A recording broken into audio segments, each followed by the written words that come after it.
Precinct, Sergeant Burns. Stole your what? Your safe?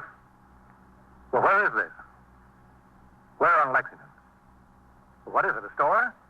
You're in the muster room at the 21st Precinct, the nerve center. A call is coming through. When did you discover? You will follow the action taken pursuant to that call from this minute until the final report is written in the 124 room at the 21st Precinct. All right, the officers will be right over there. That's right. Just stay there. The officers will be right there. Yeah, right away. 21st Precinct. It's just lines on a map of the city of New York. Most of the 173,000 people wedged into the 9/10 of the square mile between Fifth Avenue and the East River wouldn't know if you asked them that they lived or worked in the 21st. Whether they know it or not, the security of their homes, their persons, and their property is the job of the men of the 21st Precinct. The 21st.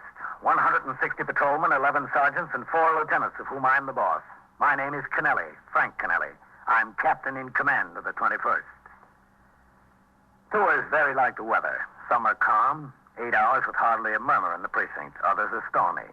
The switchboard hums continuously, and the sector cars hurry from one run to another. This tour was a stormy one. When I came on the job at 7:30 a.m., a 3-alarm fire in an old brewery near the East River had just been brought under control.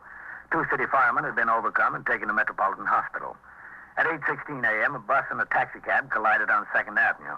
The driver of the cab and his 2 passengers were injured. Shortly after 9 o'clock, there was a call that a paint store on Lexington Avenue had been burglarized during the night. I was still at the scene of the accident when Patrolman Farrell, my operator, rang into TS from a call box and informed me of the burglary. We made the run to Lexington Avenue. The men from Sector 4 and Sergeant Burns were already on the job. Farrell parked between their cars in front of the paint store. You stay with the car, Farrell. Oh, hello, Captain.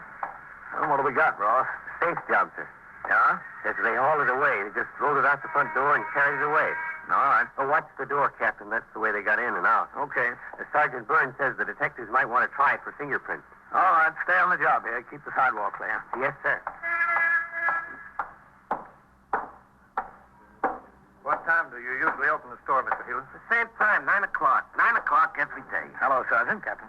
Mr. Heelis, this is Captain Kennelly. How are you? Some mess to come to work to. Some mess. Mr. Heelis is the proprietor, Captain, Mr. George Heelis. He opened up this morning and found the place had been burglarized during the night. The whole safe they took. The whole safe. Well, you'd think the safe would be safe. The whole thing. Did you notify the detective, Sergeant? Yes, sir. I rang in as soon as I saw what it was. T.S. called upstairs to Vitale, who was catching. He notified the safe and lock squad. He's on the way over here himself. Where was the safe? Right back here, Captain. Right back here in plain view. With a light on it. I always make a practice to leave a light on it. Yeah, right here. In between brushes and wallpaper. What kind of safe was it, Mr. Heelis? A black one. No, I mean, do you know the name of the manufacturer and the style number? Oh. Well, tell you the truth, no. Well, when did you buy it? Well, let's see. I had it when I removed to this location. Had it about a year then. I've been here 9 years, so I got the safe about 10. It's important that the detectives have a description of the safe. Don't you have the manufacturer's name and the model number written down someplace? Well, yes, to tell you the truth, I think I do. I think I got the original invoice from when I bought it. Well, good. That's all they'll need. Where is this invoice? In the safe. That figures. How was the entry made, Sergeant? The street door was jimmied, sir. It was a neat job. They got a bar in between the door and the frame and just snapped off the latch. Yeah. Now, when I walked up to the door, I could see something was screwy, Captain. I just touched it and it opened. The lock was broken off. Listen, I got my insurance policies in the safe, too. How does that make me stand uninsured? Well, you don't need your policy. Just get in touch with your broker. Do you have any cash in the safe? Oh, yeah, sure. That's why I keep the safe primarily. How much? Oh, $600-700. Your receipts from yesterday? Well, most of it. $450 is the receipt from yesterday. The rest is extra cash I keep around. Why? Why? Tell you the truth, Captain.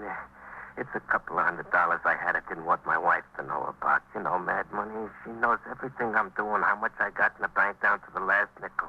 You see, I'm the president, and she's secretary and treasurer of this little corporation we got here, Paints Incorporated. And she takes her job seriously, and I figured I'm entitled to a couple $100 she don't know anything about. What is it, $600 or $700? I've got to have it definite for a report. Well, between, I don't know. I have to check the register and so forth. Well, what else did you have in there, Mr. Heelis? Oh, a couple of dollars in stamps.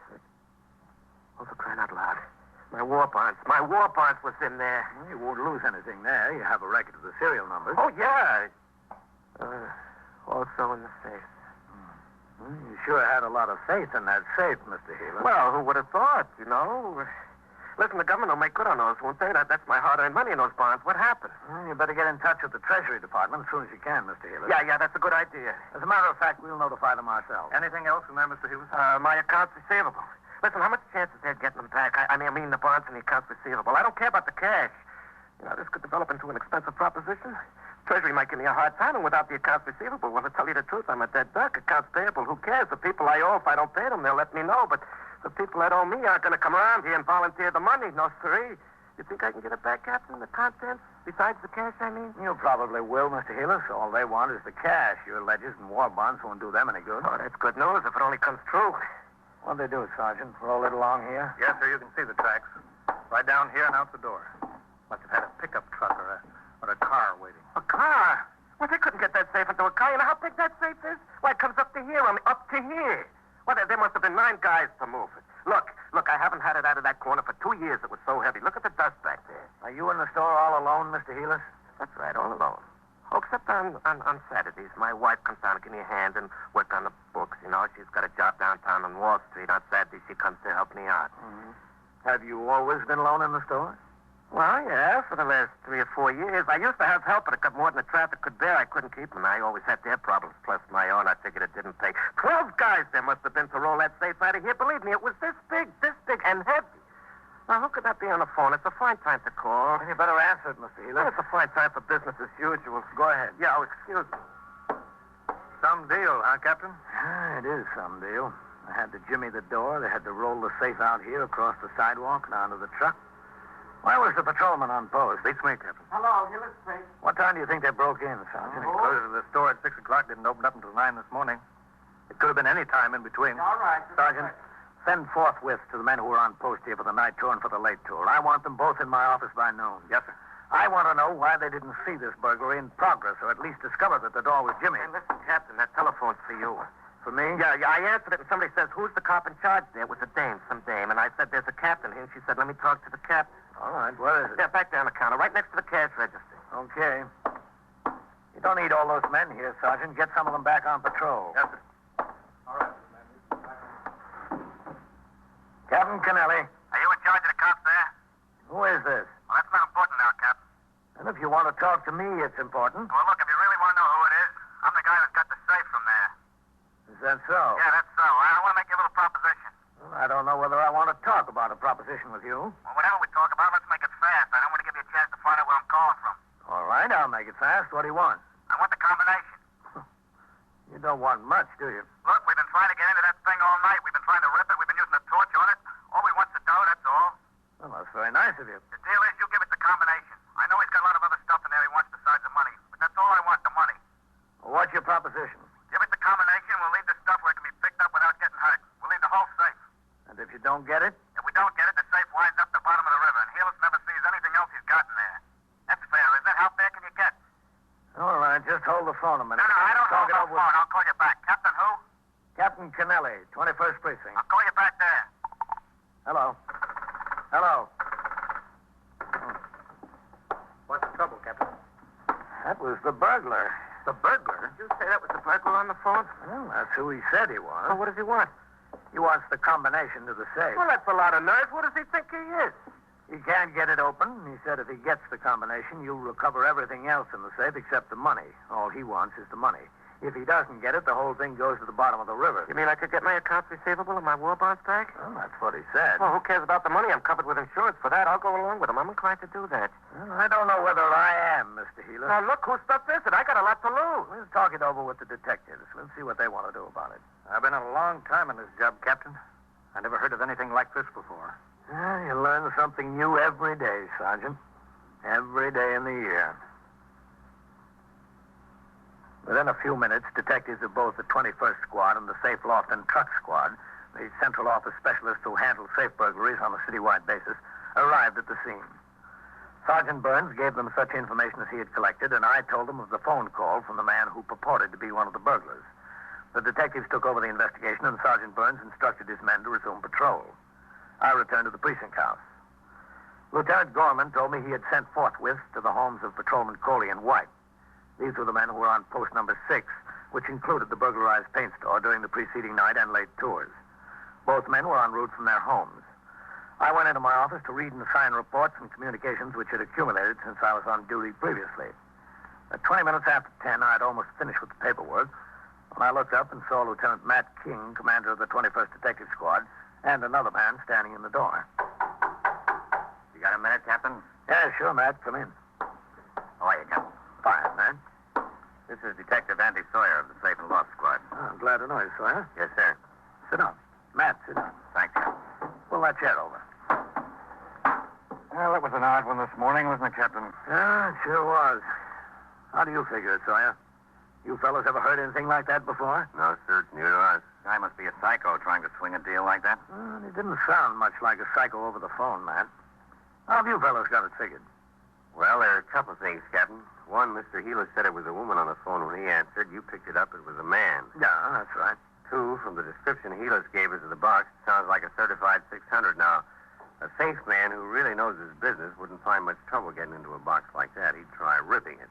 And if that didn't work, he'd use a cutting torch and get inside of it that way, especially since they carried it off and can work on it at their leisure.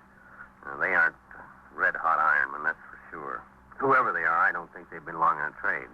Well, how many do you think there were? Well, the box weighs 600 pounds. There must have been at least 3 of them, maybe 4. And what about the girl on the phone? I don't know, Captain. You know, I've got an idea about that. Yes, sir? Well, if this burglar was going to put the proposition to someone, who'd be the logical person? Not the cops on the job. That's right. The logical one would have been Healers. I don't think he wanted to talk to Healers. That's why he had the girl put in the call. You mean Healers might have recognized his voice? He might have. Yes, sir, that's a good possibility. But why the girl? There must have been at least 2 other men on the deal. Why the girl? Well, I don't know. Any number of reasons. Andy, do you think we ought to check out some of the people Healers knows? That's a good idea, Lieutenant. He said he used to have help in the store, but not anymore. How about his former employees? Yes, sir, there might be something there. Are you going to be around here all day? Well, I was going out on patrol again this afternoon, that's all. Why? Well, we figured this guy might call back here to see if the deal will go through. Well, what do you want me to do? Well, if he does, we've got the switchboard here. I'll be right out there. I'll keep one line open to the telephone company to get the location of the phone he's calling from. I'll have CB keep up a direct connection to the radio dispatcher. As soon as we can get the location, he'll have a car right over there. He won't stay on the phone long enough. He wouldn't this morning. He knows now that we're looking for his call. He's got to stay on long enough for you to give him the combination. Well, then, you want to go along with him? Yes, sir, we might as well. If it doesn't work and we don't get him, maybe at least Healers will get his property back. That's what he's most worried about anyway. Yeah, we'll be out at the board and start to work on every call that comes through to you, Captain, if that's all right. Yeah, that's all right. If you'll take just a few seconds longer to get to the phone than you normally do, we might have a chance. If he calls again. Well, Captain, he's got the safe. We've got the combination. If he had moxie enough to carry that safe out across the sidewalk, he's got enough to make another telephone call. Squad stationed himself next to the telephone switchboard, ready to use another line to trace any subsequent call from the safe burglar. He got head starts on 2 callers who asked for me, but both of them turned out to be ordinary police business. At 11 o'clock, Patrolman Coley, who had worked the 4 p.m. to midnight tour on the post where the safe burglary occurred, came into the precinct house as ordered. I questioned him thoroughly regarding his activities on post during the previous night. At the end of the interview, I was convinced that the burglary had not occurred through his negligence. Patrolman Coley was allowed to return to his home. By 11:35, the safe burglar had still not been heard from again. I finished my paperwork and started out of the office and into the muster room when I saw Patrolman White, dressed in civilian clothes, standing at the desk talking to Lieutenant Gorman. He saw me and crossed the muster room. Excuse me, Captain. Hello, White. I got a forthwith to appear at the precinct house, Captain. Lieutenant Gorman said you put out the order. That's right. Come inside. Yes, sir.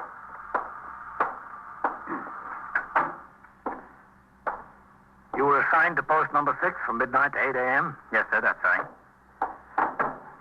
Are you familiar with the paint store on Lexington Avenue run by Mr. George Healers? Yes, sir, that's on post number 6. Did you have occasion to notice anything unusual at that paint store during your tour of duty? No, sir. Did you try the front door at all during your tour? Yes, sir, I did on my first time around. You saw nothing unusual during the balance of your tour? No, sir. Did you notice any truck parked on your post? No, sir. Sometime during the night, burglars jimmied the front door, got into the store, and rolled out a 600-pound safe. They rolled it out the front door, across the sidewalk, onto a truck. Where were you? I didn't see them, Captain. I know you didn't see them. I'm trying to find out why. Yes, sir. After your first time around, didn't you try the door again during the course of your tour? No, sir. Why not? Can you explain why you didn't? Yes, sir. Well, go ahead. Explain. That's what I'm waiting for. Well, sir, a little after 1 o'clock, there was some trouble over in a bar on 3rd Avenue. What kind of trouble? 2 of the patrons got into a fight, Captain. One of them hit the other over the head with a beer bottle. This man was hurt pretty bad. I had to go to the hospital with him. Oh. What time did you get back on post? At 2:23, Captain. Well, did you start around again? Yes, sir. Did you try any front doors? I started to, Captain, but it was along about that time that the alarm hit for this fire in the old brewery on the river. Yes. Well, Sergeant Collins drove by, sir. He instructed me to leave my post and go over to York Avenue. What did you do there? The fireman had a hose line struggling across York Avenue. There was about 30 pieces of apparatus there. I was instructed to reroute traffic onto 1st and 2nd. Well, how long did you stay there? Until I was relieved, Captain. What time was that? 20 minutes after 8 o'clock this morning, Captain. I came to the station house and changed to my civilian clothes, sir. Then I went home and went to bed. And that's where I was when I got the forthwith. Okay, White. You can go on back to bed. Yes, sir. Thank you, Captain. Oh, White, Yes, sir, Captain. how long you been in the job, White? I'm 4 months out of the academy, Captain. Do you know what Rule 107 is of the rules and regulations? I think so, sir. Well, what is it? Charges will be preferred against any patrolman who shall, through neglect of duty, fail to discover, report, and take appropriate action in connection with any act or conditions on his post requiring police attention during his tour of duty. Good. Don't forget it. No, sir, I won't. Okay. Go on home. Yes, sir. Thank you, Captain. Leave the door open. Captain Kennelly. Sawyer, Captain, there's a call coming through for you. I think it's our boy. Oh, all right. If you'll hang up, sir, let it ring 3 or 4 times. All right.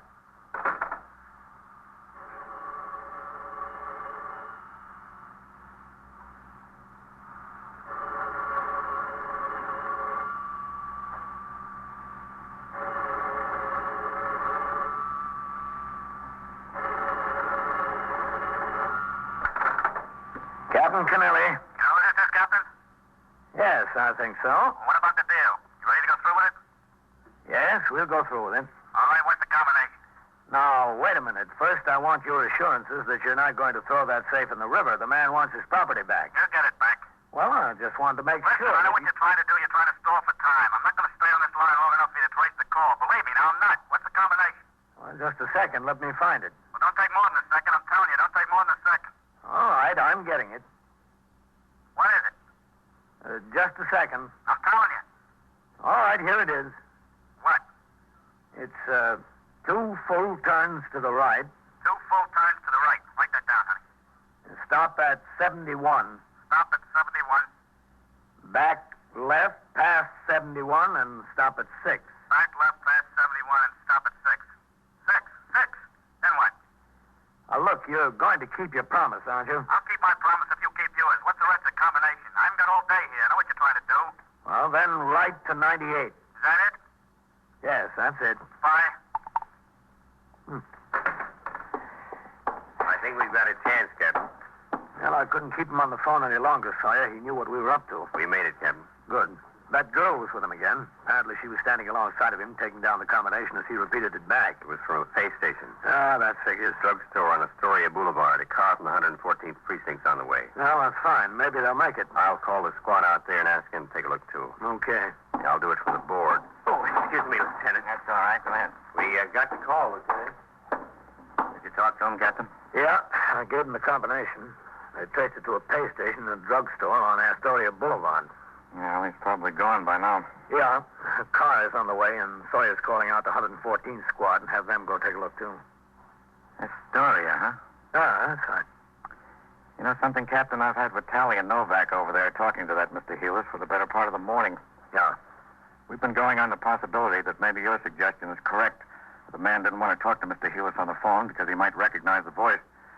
We asked him all about former employees and friends and relatives, anybody that he knew that was familiar with the store or worked there. Well, did you get anywhere? No place much, but one thing came out. What's that? Heelis' wife has a brother who's been in a little trouble. Oh, is that so? Yeah, he did one bit for grand larceny. He's been out for 2.5, 3 years. Hasn't gotten jammed up again since. Mm-hmm. Hewitt said his brother-in-law used to clerk at the store on Saturdays once in a while. You know, just help him out a little bit. Yeah. Said he wasn't much account as a clerk. Didn't know varnish from enamel. Said he hasn't seen his brother-in-law in about 7 or 8 months. Doesn't think his wife has either. Well, that's nothing in itself, is it? Hewitt would know his brother-in-law's voice over the telephone. Yeah. And his brother-in-law might think that Hewitt is a pretty good mark. Well, it's a possibility, but you still don't have much, man. Do you know where he lives, the brother-in-law? Where? Astoria. Well, I guess you want to talk to him. Yes, sir. I guess we do. In another minute or so, Detective Sawyer came into my office and told me that he had spoken to the acting lieutenant in command of the 114th Squad.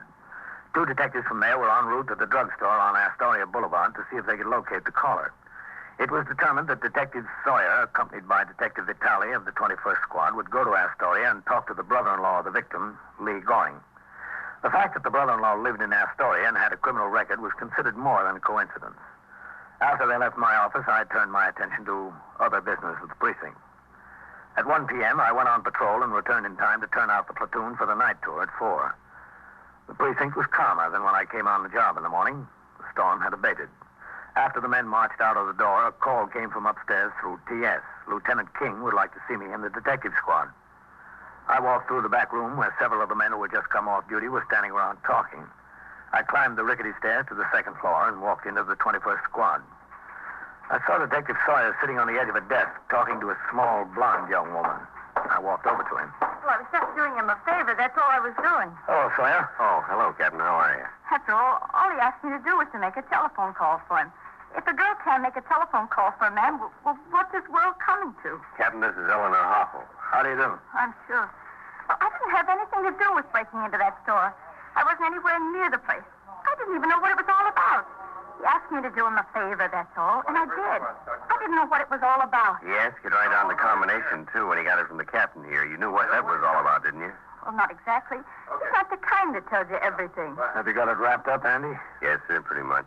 Vitaly and I went out to this house in Astoria. We found the brother-in-law out there and her. I told you, I was just visiting.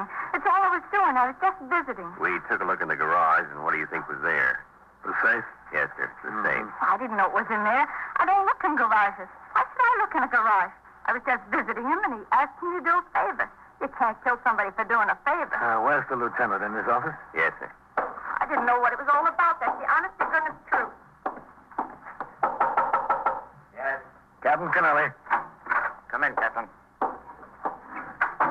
Thought you'd like to meet this man, Captain. You've talked to him over the phone. Lee Goring. Look, what are we waiting for? You got the safe, you got me. Book me, get it over with, will you? I'm tired. Because you were up all night last night? Because I was up all night last night, yeah. Wasn't a very smart thing to do, break into your brother-in-law's store, was it? That was smart enough. The stupid thing was leaving the safe in my garage. I should have found someplace else. Did you find out who was with him on that deal last night, Ben? Yes, sir, he's told us. Sure, I told you. I told you everything. Why should I keep anything back? They walked out on me. You think I want to be in and them out? Not me, brother. I weak and easy. When I go down for the 3rd time, I take everybody with me. Why'd you pick on your own brother-in-law? I wanted to keep the money in the family. That was thoughtful, wasn't it, Captain? Yeah, very. We're sending a truck out after the safe, Captain. I'm kind of anxious to see it. Sawyer told me they clawed at it, hacked at it, and burned it with a torch, tried to knock the knob off. Couldn't make a dent in it. Must be a pre-war safe. Did they build them like that today? Who's got a chance with one of those things? And it's work. You know that's work? To get it out of the store, onto the truck, and out to the garage, then to go to work on it. You know we worked on that thing from 3:30 this morning till almost 8. We couldn't make a dent in it. Is that when you got the bright idea to call me? Yeah. Came over to New York, walked down the other side of Lexington Avenue to see what kind of rumble it was from the job. I saw all the cops' cars parked out in front. I went in the candy store and called. Who was with you, just Eleanor? Yeah, that's right, just Eleanor. I had the idea out in the garage, but the other boys thought I was crazy. They wouldn't have any part of it.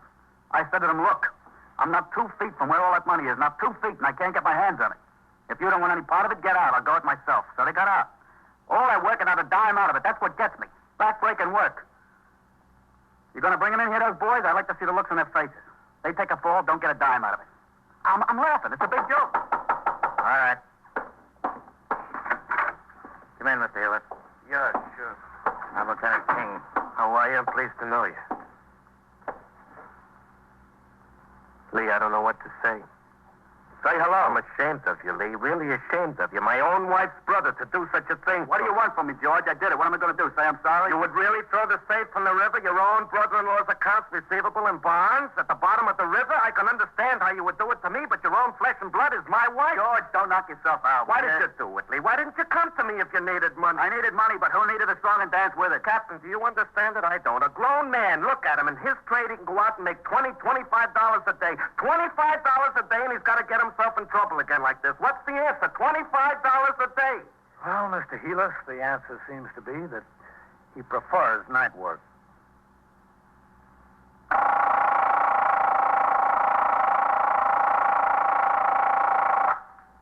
21st Precinct, Sergeant Burns.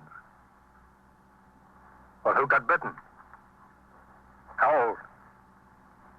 4? Well, where's the dog? Is the dog there? Well, where is the dog? Where's that? Oh, I see. Well, what's the name of the girl who was bitten? W-E-A-L-D. And so it goes. Around the clock, through the week, every day, every year. A police precinct in the city of New York is a flesh and blood merry-go-round. Anyone can catch the brass ring. Or the brass ring can catch anyone. 21st Precinct, a factual account of the way the police work in the world's largest city, is presented with the official cooperation of the Patrolmen's Benevolent Association, an organization of more than 20,000 members of the Police Department, City of New York. Everett Sloan in the role of Captain Kennelly, Ken Lynch as Lieutenant King. Featured in tonight's cast were Larry Haynes and John Sylvester, Scott Tennyson, Wendell Holmes, William Flatley, and Joan Morgan. Written and directed by Stanley Niss. Produced for CBS Radio by John Ives. Art Hanna speaking.